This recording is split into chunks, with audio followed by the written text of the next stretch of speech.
Hello everyone, my name is David, Programs and Broadcast Coordinator for Cedarwood Luxury Online Radio. Would you love to feature on any of the Cedarwood Luxury Online Radio program? Do well to reach out to us via the number right there on the screen, irrespective of who you are, what you are, where you are, and what you do.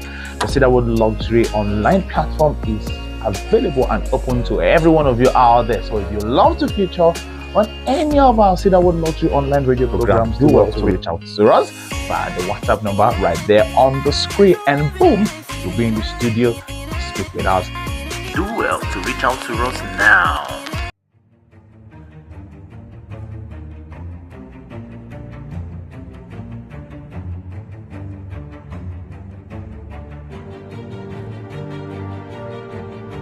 This is Cedarwood Luxury Radio, Nigeria's first real estate radio.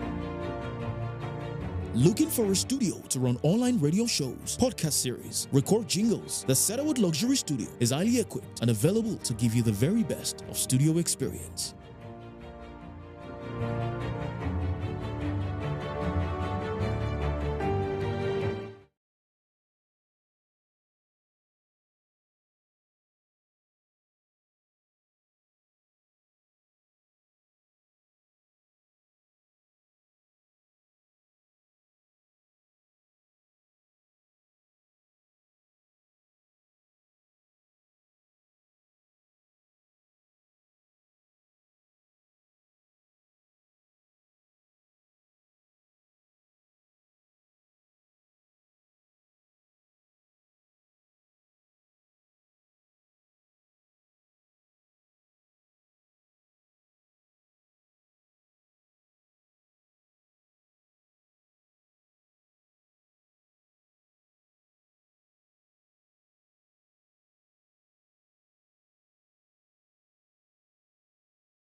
Of 3.5 million naira till May 19, 2024.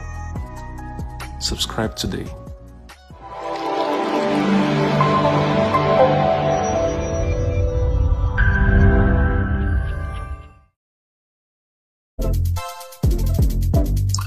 Hello, my name is Sotoyin Dan, and I'm pretending to use the Wi-Fi service at Billionaire City by Cedarwood. But guess what? It is not ready yet, even though it will be ready when this estate is launched. At Billionaire City by Cedarwood, we pride ourselves for what we have here, an amazing development, a confluence of nature and technology. Billionaire City by Cedarwood would explore futuristic tech amenities to ensure that you have the utmost experience here. From the automated gates to the QR code system for visitor access to CCTV surveillance, periodic drone surveillance, Billionaire City by Cedarwood assures of security. But beyond the security you will enjoy here, Billionaire City by Cedarwood would have other amazing amenities. Here, there'll be a tech hub and co-workspace, so you need not worry too much about troubleshooting your gadgets or getting modern tech information. Aside from that, there'll be a fitness center and a spa, a grocery store, a swimming pool, and every other amenity that a wholesome estate like this should have. Now, Billionaire City by Cedarwood, aside from the amazing features it will have, is enjoying good infrastructural development, which you can see. And guess what? This is even pre-launch, right? Billionaire City by Cedarwood also enjoys an amazing location.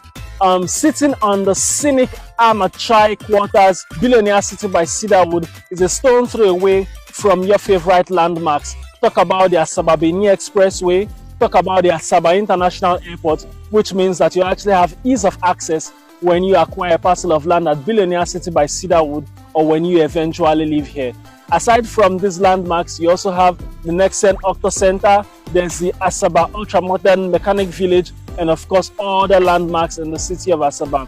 Billionaire City by Cedarwood has the title called Freehold, and here you can acquire a parcel of land at the pre-launch price of 10.5 million naira. But guess what? When the window closes, you'll be acquiring a parcel of land here for 15 million naira. If you do the math, you'd realize that you'll be saving a whooping 4.5 million naira when you subscribe for a parcel of land at Billionaire City by Cedarwood. But guess what? One plot of land isn't enough for you. How about you get more, and more? When you do the math, you see how much you're saving. And of course, if you have the investment mindset, you see how much you're making in return on investment. Do well to subscribe to Billionaire City by Cedarwood because this estate will be pretty sold out. In the last couple of days, we've had dozens and dozens of realtors and investors come here. Everyone loves it here. I do too. And hopefully, I'll have a plot at Billionaire City by Cedarwood. Thank you.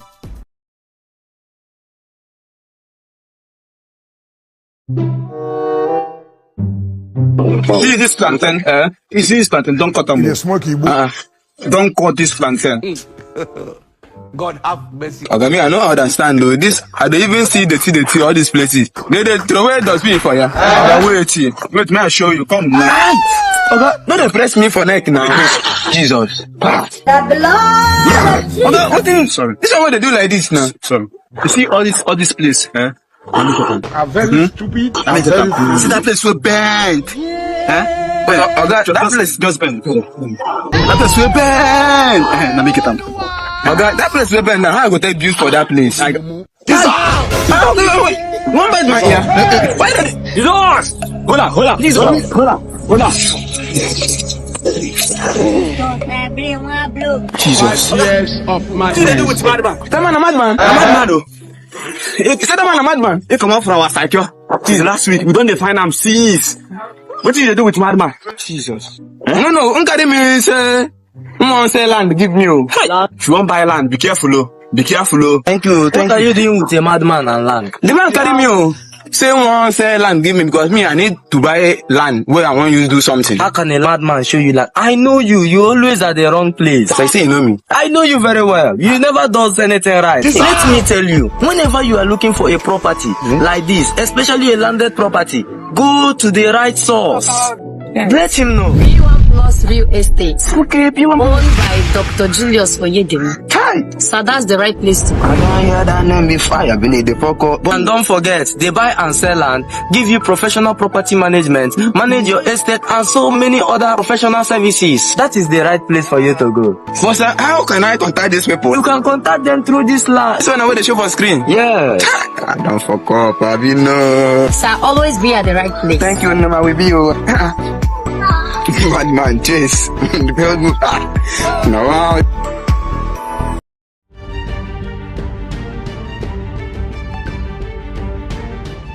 This is Cedarwood Luxury Radio, Nigeria's first real estate radio. Hello viewers, I am Ambassador Dr. Julius Oyedemi, your most astounding CEO 2023 P1 Group. The best radio to listen to is no other than Cedarwood Luxury Radio. All right, the best radio to listen to is Cedarwood Luxury Online Radio. Welcome to the Real Estate in Nigeria show for the very first Wednesday of the month of August, 30 minutes past the hour of 1. And usually I would appear before now or before this time. But for some wonderful reasons, I'm coming up a bit late. But then it's still going to be a wonderful show. 40 minutes past the hour of 1. Trust you're having a wonderful afternoon. Welcome to the very first Real Estate in Nigeria show for the month of August. Today being the 6th day, Wednesday, 2024. Now, we're just going to do something different today. And then, we're going to do something different today, which would not just end today, but also it's something that would have from time to time on the Real Estate in Nigeria program, Wednesdays at 1 p.m. I want to ask a question, and then the answer to that question you're going to find out much later. All right. But then I would begin with we'll begin the show with a video that is going to be displayed right on the screen. Wherever you are under the very sound of my voice, you're very much welcome. My name is David, and this is Nigeria's first real estate radio, Cedarwood Luxury Online Radio. And this is a program this program is called Real Estate in Nigeria. It's a platform where conversations regarding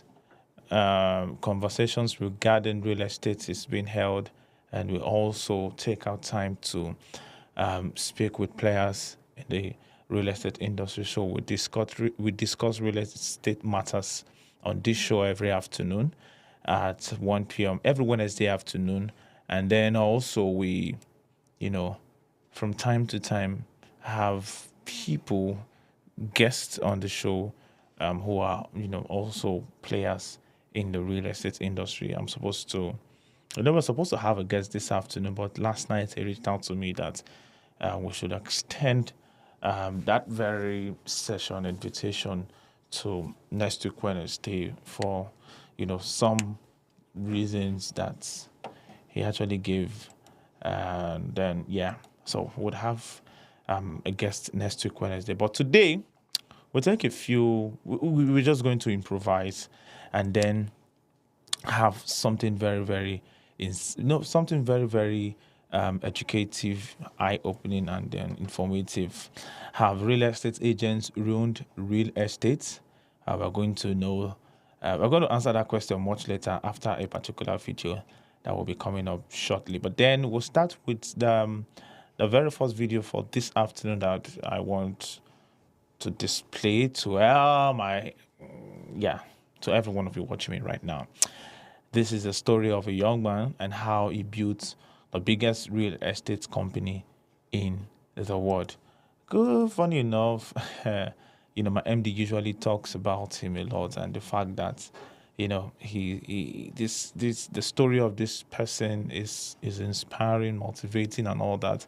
And he's also a role model to my very MD, the person of Dr. Julius Oyedemi. So we're going to take it's a 17-minute video, a story of how, a young person built the biggest real estate company in the world. And then when we return, we'll take the next video, which is a rhetorical question. A question that also has answers. Have real estate agents ruined real estate? We'll find out after this very first video. All right.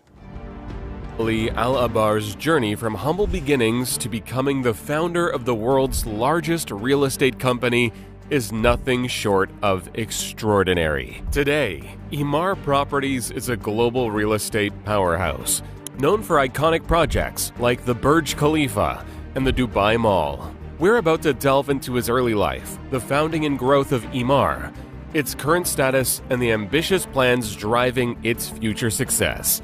Stay with us.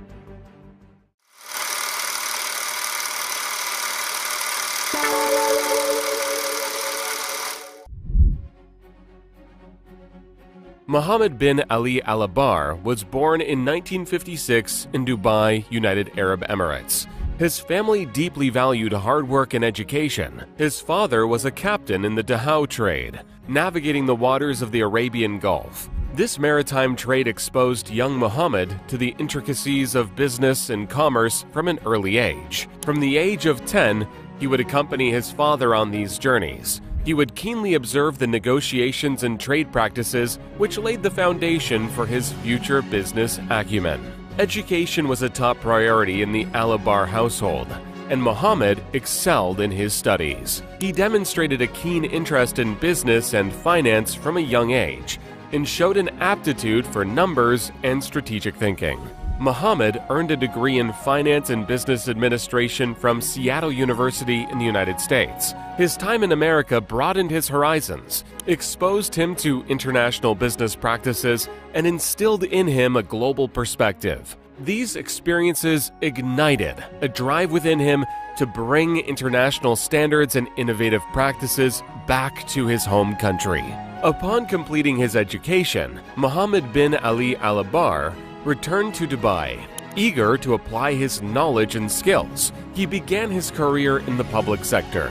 One of his notable early positions was as the Director General of Dubai's Department of Economic Development. In this role, Mohammed was instrumental in shaping policies that encouraged investment and economic growth. It laid the groundwork for Dubai's transformation into a global business hub. In 1997, Mohammed bin Ali Al-Abar founded Emaar Properties. He was driven by a vision to transform Dubai's skyline and contribute significantly to its economic diversification. The inspiration behind starting the company stemmed from his desire to create world-class developments that would put Dubai on the global map as a premier destination for business, tourism, and luxury living.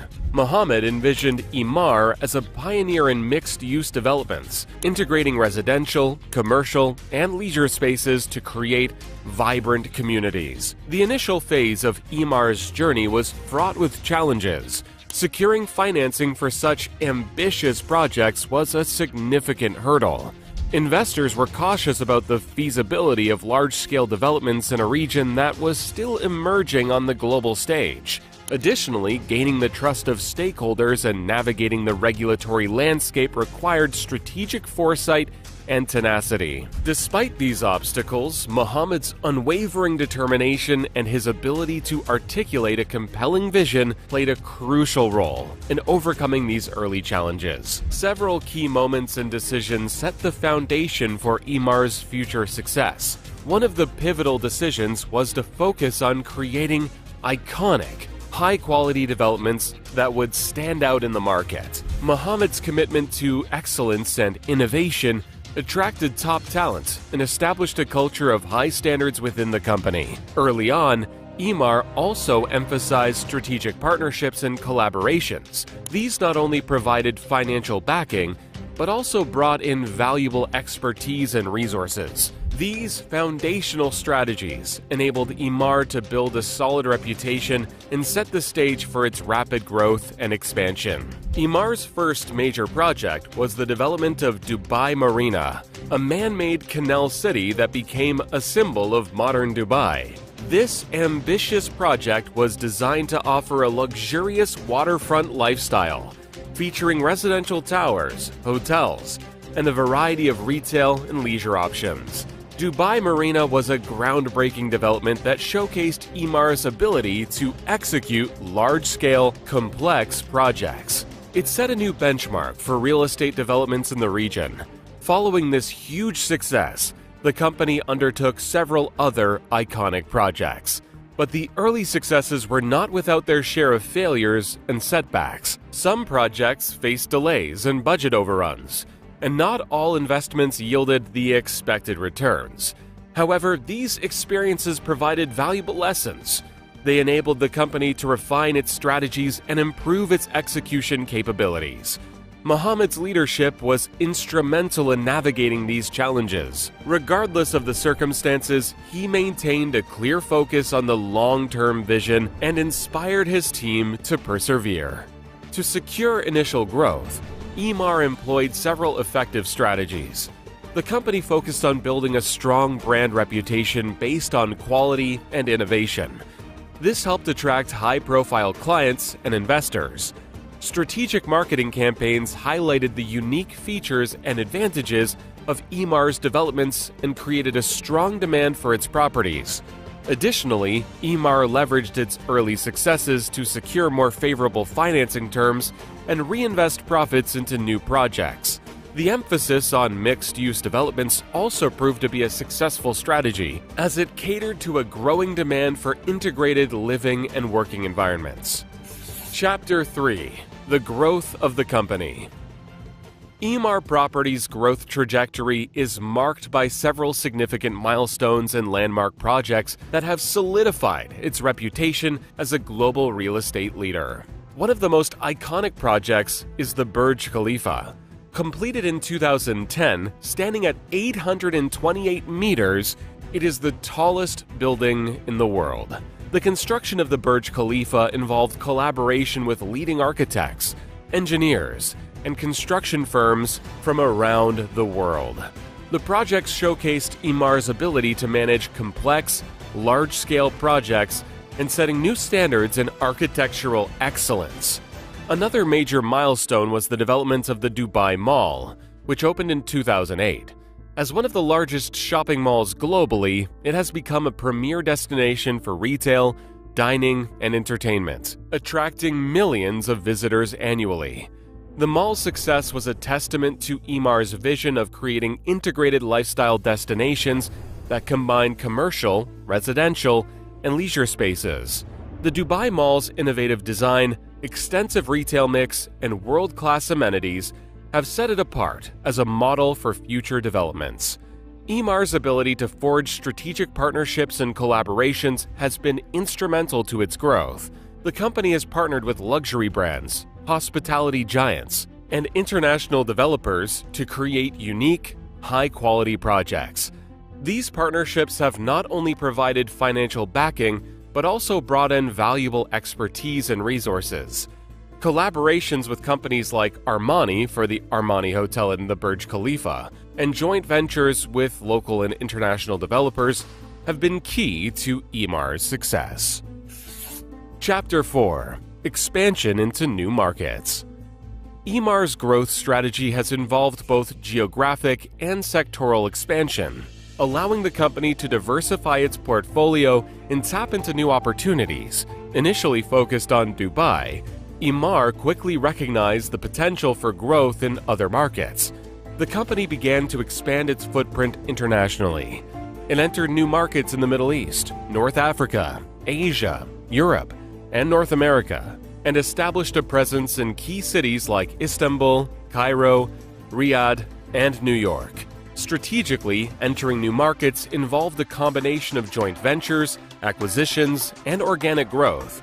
Emar leveraged its expertise in large-scale developments to create iconic projects that cater to the specific needs and preferences of each market. For example, in Turkey, Emar developed the Emar Square Mall in Istanbul. This is a luxury shopping and residential complex that became a major attraction. In Egypt, the company developed Uptown Cairo, a mixed-use community that blends modern living with historical charm. Sectoral expansion has also been a critical component of Emar's growth strategy.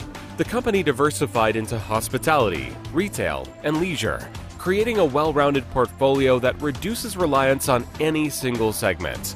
Emar Hospitality Group was established to manage a growing number of hotels and resorts. These include the Address Hotels and Resorts, the Vita Hotels and Resorts brands. Emar Malls, a subsidiary focused on retail properties, has developed some of the region's most successful shopping destinations. Today, Emar Properties is a global powerhouse in the real estate industry.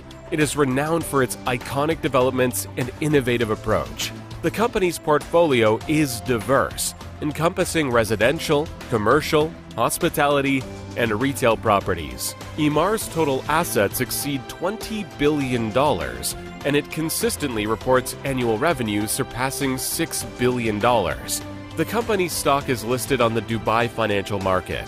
Emar is currently involved in several major projects that continue to push the boundaries of real estate development. Notable ongoing projects include the Dubai Creek Harbor, a vast mixed-use development that aims to create a new urban hub centered around the Dubai Creek Tower, and is set to surpass the Burj Khalifa in height. Another significant project is the development of Emar Beachfront, a luxurious waterfront community offering stunning views and world-class amenities. At the heart of Emar's success is a strong corporate culture that emphasizes innovation, excellence, and sustainability. The company's core values include a commitment to delivering high-quality developments, fostering a spirit of innovation, and maintaining the highest standards of integrity and professionalism. These values drive every aspect of Emar's operations. and are reflected in its ambitious projects and initiatives. EMAR places a strong emphasis on creating a positive and inclusive workplace culture. The company invests in employee development through continuous training programs, leadership workshops, and professional growth opportunities. The company's workforce is diverse. It comprises talented individuals from around the world who bring a wide range of skills and perspectives. The company also promotes a culture of collaboration and open communication, and encourages employees to contribute ideas and share insights that drive innovation and improvement. Notable initiatives within EMAR include the EMAR Foundation, which focuses on community development, education, and health initiatives. This reflects the company's commitment to social responsibility. Additionally, EMAR is at the forefront of adopting cutting-edge technology to enhance its operations and customer experience. The company integrates advanced construction techniques, smart home systems, and digital marketing strategies to stay ahead of the competition. For instance, EMAR utilizes Building Information Modeling, or BIM, to improve the efficiency and accuracy of its construction projects. Smart home technologies are also a key feature in EMAR's residential developments, offering residents enhanced convenience, security, and energy efficiency. Sustainability is another core focus for EMAR. Significant efforts are made to minimize environmental impact and promote eco-friendly practices. The company has implemented numerous sustainability initiatives across its projects, including energy-efficient building designs, water conservation measures, and the use of renewable energy sources. EMAR's developments often feature green spaces, parks, and landscaped areas that enhance the quality of life for residents while contributing to environmental sustainability. One notable example of EMAR's commitment to sustainability is the Dubai Creek Harbor project. Here, sustainable design principles are incorporated to achieve high environmental standards. The development includes energy-efficient buildings, extensive public transportation options, and green infrastructure that reduces the overall carbon footprint. EMAR also engages in various corporate social responsibility activities that focus on environmental conservation, such as tree planting campaigns and partnerships with environmental organizations. Chapter 6: The Future of the Company. Looking ahead, Mohammed bin Ali Al-Abar envisions EMAR Properties continuing to lead the way in redefining urban living and setting new standards in real estate development. His vision for the future involves creating smart, sustainable, and inclusive communities that enhance the quality of life for residents while promoting economic growth and environmental stewardship. EMAR aims to leverage cutting-edge technologies and innovative design principles to develop projects that are visually stunning, functional, and eco-friendly. EMAR is also looking to expand its footprint in emerging markets, particularly in Asia and Africa. Here, rapid urbanization and economic growth present significant opportunities. The company plans to develop integrated mixed-use communities that cater to the evolving needs of these dynamic regions. As EMAR continues to grow, it will inevitably face several challenges. Economic fluctuations and geopolitical uncertainties can impact the real estate market and affect demand and investment flows. Regulatory challenges and evolving market dynamics in different regions could also pose challenges. Additionally, increasing competition from other global real estate developers could pressure EMAR to continuously innovate and differentiate its offerings. However, these challenges also present opportunities for further growth and innovation. The ongoing digital transformation in the real estate sector offers EMAR the chance to integrate advanced technologies into its projects. It's all about enhancing efficiency, sustainability, and customer experience. Sustainability remains a significant opportunity for EMAR. As the global focus on environmental conservation and sustainable development intensifies, EMAR can lead the way by adopting greener building practices and promoting eco-friendly lifestyles. The company's commitment to sustainability can attract environmentally conscious investors and customers, strengthening its market position. Moreover, the growing demand for mixed-use developments that combine residential, commercial, and leisure spaces aligns perfectly with EMAR's expertise. By creating integrated communities that offer convenience, connectivity, and a high quality of life, Emaar can tap into this trend and drive further growth. From humble beginnings to global dominance, Mohammed bin Ali Alabar's journey is one of vision, determination, and strategic thinking. Under his leadership, Emaar Properties has transformed from a local real estate company into a global powerhouse, renowned for its iconic projects and innovative approach. In years to come, Emaar is set to redefine urban living and maintain its status as a leader in the real estate industry for years to come.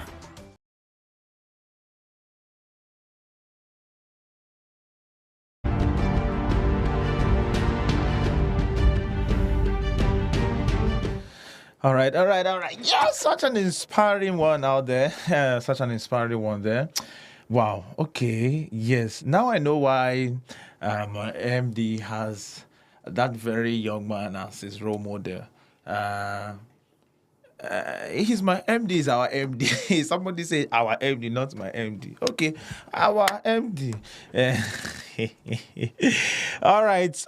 I believe you are having a nice time, because definitely I didn't know when that video ended, because I was literally just overwhelmed seeing the beauty, the innovation, the idea, the everything. So yeah, watching that video, I'm like, oh, now I know. And I was trying to just see the angle at which my very MD, in the person of Dr. Julius Oyedemi, was coming from. And then I asked myself, okay, don't worry, when I have a one-on-one discussion with him, I'll ask him the questions I had in mind when I was watching that video. All right. So yeah, have real estate realtors made real estate expensive? And that is the very next video I want us to watch. Okay, have real estate agents ruined real estate? Let's find out in the next video. All right. Rising home prices suck for almost everybody. Even people that own their own homes are not really better off financially if they sell their overpriced home, because they will just have to buy another overpriced home unless they want to live on the street. If there is one group of people that actually are enjoying homes becoming unaffordable, it's real estate agents. Realtors across the country have used their surprising market power to make this problem much worse, and charge a nice fat commission while doing it. But they may have pushed their luck too far, and a new landmark antitrust lawsuit could radically change how we buy and sell our homes, for better or for worse. A new settlement could dramatically change the way you buy a home. The price of buying a home in the U.S. is going up. According to new data out this morning, prices rose 6.5% over last year. Realtors are more than just the people that open the door and tell you about the schools at an open house. They are a shockingly organized group that has a lot of influence over how the real estate market functions. Real estate agents and realtors are technically two different things. All realtors are real estate agents, but not all real estate agents are realtors. They both buy and sell houses on behalf of clients for whom they act as agents. But for a real estate agent to call themselves a realtor, they must be a part of the National Association of Realtors, an industry group that represents most agents in America. As part of their membership, realtors get access to the Multiple Listing Service, or MLS, which is a database of all residential real estate listings in the area. If you want to sell houses as an agent, you can't compete without access to this database. And if you want to get access to this invaluable market information, you must register as a realtor. That membership is a pretty good investment anyway. The NAR behaves almost like a union for its independent members, ensuring that home sellers can't get agents to compete with one another for lower commissions. The industry standard is 6%, which gets split between the listing agent selling the home and a buyer's agent if the purchaser uses one. The commission gets paid from the proceeds of the home sale before the remainder of that money gets transferred from the seller's bank account. This commission covers the expenses of selling real estate, like running open houses, posting on sites like Zillow, taking photos of the property, insurance, and signposting the home. Whatever is left goes to the agency, which has its own expense. And then whatever is left after that goes to the realtors themselves, split between the buy and sell side. According to data from the Department of Housing and Urban Development, the average home sale price in America has risen from $272,000 in 2010 to $492,000 in Q4 of last year. Since the realtor's commission is based on the sale price, it means that the average commission paid to realtors has doubled in just 13 years, outpacing inflation by 120%. It gets even better for real estate agents though, because their expenses have not increased as fast as home prices, which means they are keeping more than that 6% for themselves. 10 years ago, the average agent would have made about $5,000 after all expenses for selling the average home. Today, they are making $15,000 from the average home. According to data compiled by Statista from the National Association of Realtors themselves, this has created a gold rush as almost 600,000 new agents have signed up as realtors in the last 10 years alone, making selling real estate one of the fastest growing jobs in the country. With so many new market entrants and such creamy margins, commissions should be competitive. An agent can make just as much money by selling a house with a 4% commission today as they could with a 6% commission 10 years ago. But the National Association of Realtors won't let their agents undercut each other. Unsurprisingly, this has come at the expense of the people that just want to buy or sell their home. Realtors have broken the already broken real estate market in 3 ways, but poor market conditions, not to mention a landmark lawsuit, could actually make things worse for everybody, including the realtors. So it's time to learn how money works to find out how your most important financial decision ever is made for you. This week's lesson is sponsored by Soylent. Soylent is a complete nutrition brand with a science-based take on health and wellness. They provide a great tasting, perfect synergy of macro and micronutrients backed by science. Don't trust me, trust the third-party clinical study supporting Soylent. One study found that a Soylent diet increased the proportion of bacteria types in the gut that lead to better health. I've been drinking the Soylent meal replacement shakes for breakfast. Instead of spending time cooking it, I found that it's an easy thing to just grab out of the fridge in the morning and enjoy. Good nutrition should be a right, not a luxury. And Soylent is an affordable way to get that necessary nutrition every morning. And they give back, having donated more than 6 million meals through their Soylent for Good programs, partnering with food banks, homeless shelters, and more. I've been using Soylent for a few weeks now, and it's pretty much replaced my breakfast in the morning. Get Soylent by using the link in the description below. The first 500 people to use the link and code HMW30 will get 30% off their first subscription with Soylent. The antitrust lawsuit will see the National Association of Realtors pay a fine of $418 million. To a group as large as the NAR, that could just be factored into the cost of doing business. But the lawsuit will also mandate changes in how agents sell real estate and how they get paid for doing it. And that's the first way that real estate agents ruined real estate for themselves. They made it not worth selling. According to data from the National Association of Realtors, the number of first home buyers in America as a share of all home buyers has been declining since 2010. Now, the number of first home buyers has halved, and the most common type of buyer by far is someone who just sold their home and is looking to upgrade or downsize.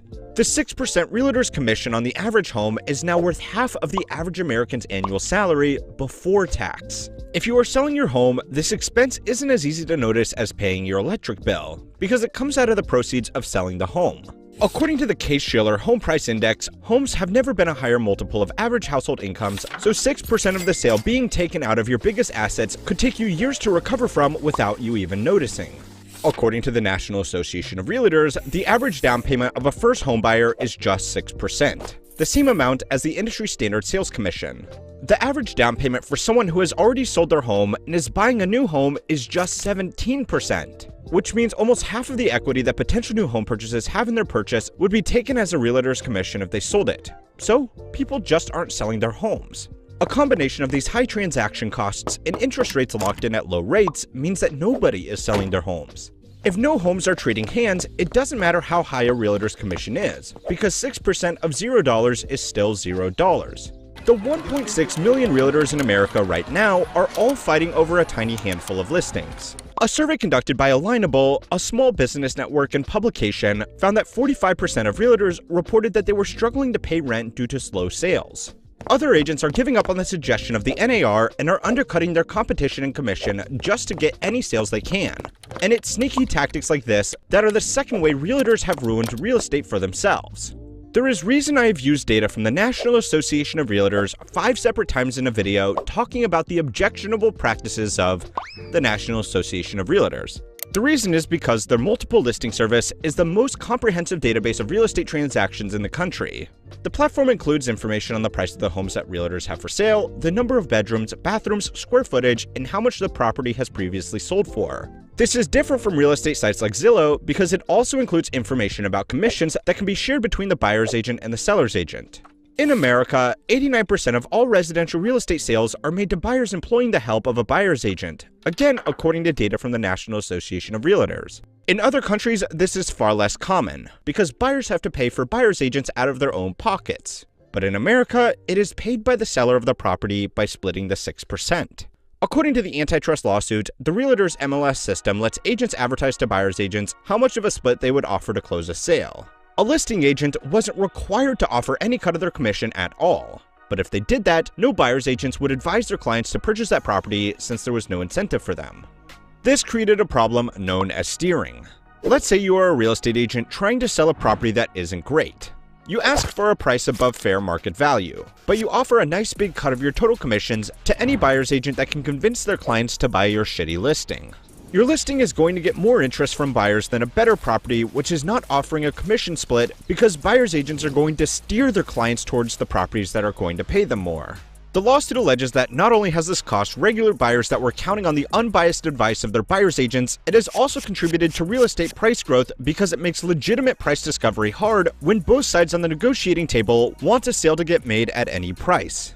A stipulation of the antitrust settlement is that the National Association of Realtors must remove any compensation information to buyer's agents from the multiple listing service. Now, if that sounds to you like it's going to fix this broken system, then let me ruin that for you. Most realtors and buyer's agents in a local area have a very close professional relationship. Cultivating these relationships is part of their job. Just because they aren't allowed to list their commissions on the MLS anymore doesn't mean that they can't just pick up the phone and ask around for who will give them the most money. This could actually make things worse, because at least the open information on the MLS created some kind of competition between agents. Now, deals between agents can be discussed in private, and better deals can be made between agents that have an ongoing quid pro quo relationship. And that's the third reason why real estate agents have ruined real estate for themselves. Online platforms like Zillow and Redfin now offer a lot of the information that people used to rely on an agent for.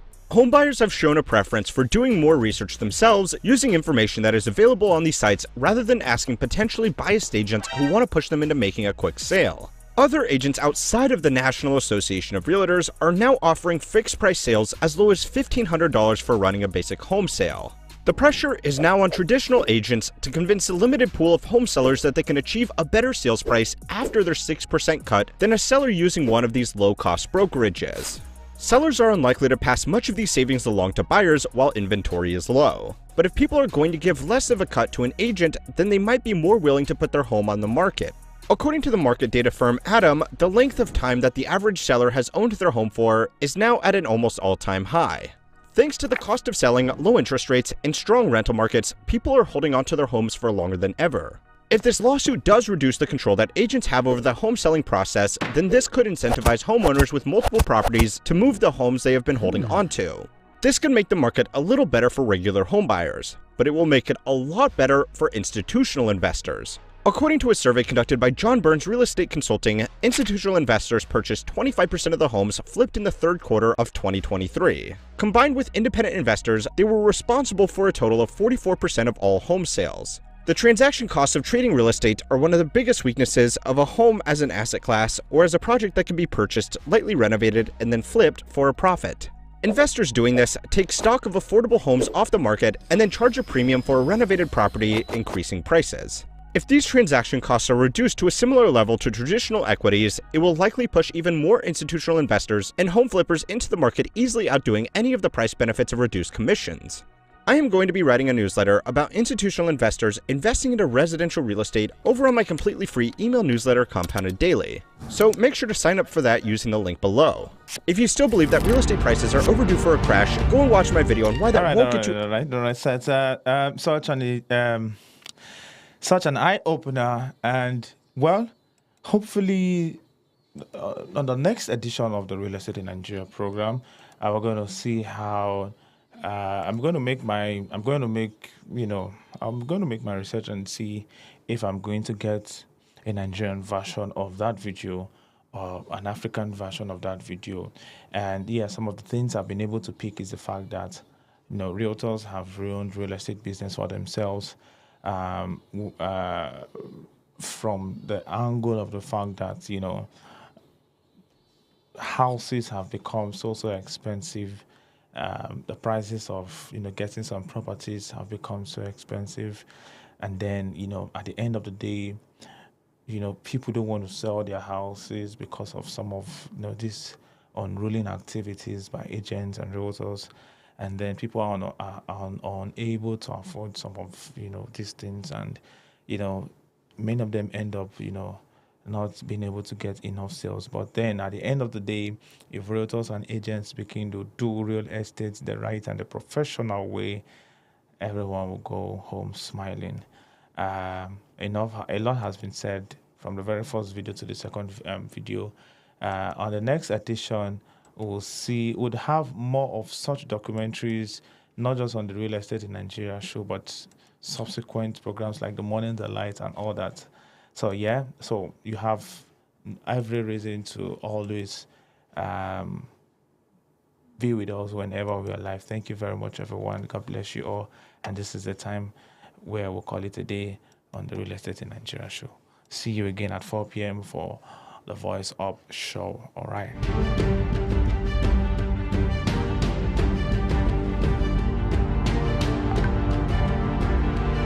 This is Cedarwood Luxury Radio, Nigeria's first real estate radio.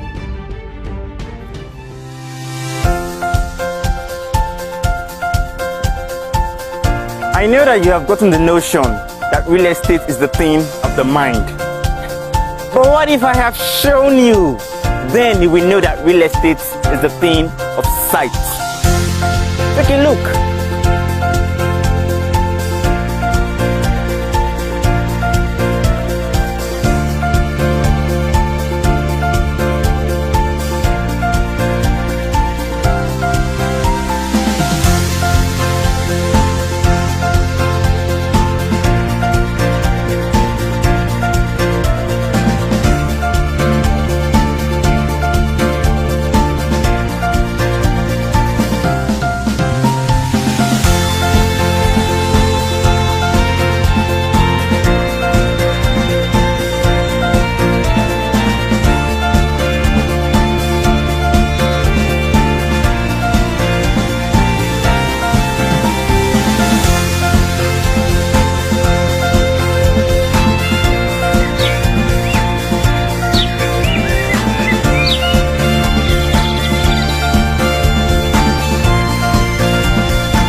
Billionaires Resort by Cedarwood is specially curated for people who love luxury, people who love privacy, who love exclusive living, and people who ultimately love nature.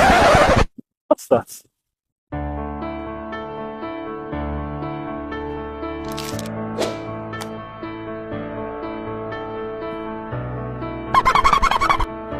Yes, we're that intentional about the developments at Billionaires Resort by Cedarwood. So we're currently at the Dr. Jane Elmere Nature Park. The Dr. Jane Elmere Nature Park, which is a habitat for beautiful animals, plant life as well. Here we have horses, crocodiles, turtles, monkeys and other amazing animals. You can also see an interesting plant life here. And behind us, under construction, is the artificial lake, which will have a waterfall. And of course, there are other interesting recreational amenities. There's also here a sports complex, which would have a lawn tennis court. And of course, there's also the mini golf course. It's real! Yes, that's the children's playground. And over there, at the area that has been casted already, we're having a giant's chessboard. Billionaires Resort by Cedarwood has everything that you need to enjoy a life of ultimate comfort. If I was you, I'll choose this place for home. Scratch that! Billionaires Resort by Cedarwood Phase 1 is sold out! And guess what? Billionaires Resort by Cedarwood Phase 2 is currently on sale, going for a promo price of 7.5 million naira. Actual price is 12 million. So it is advisable for you to key in before you hear the word sold out.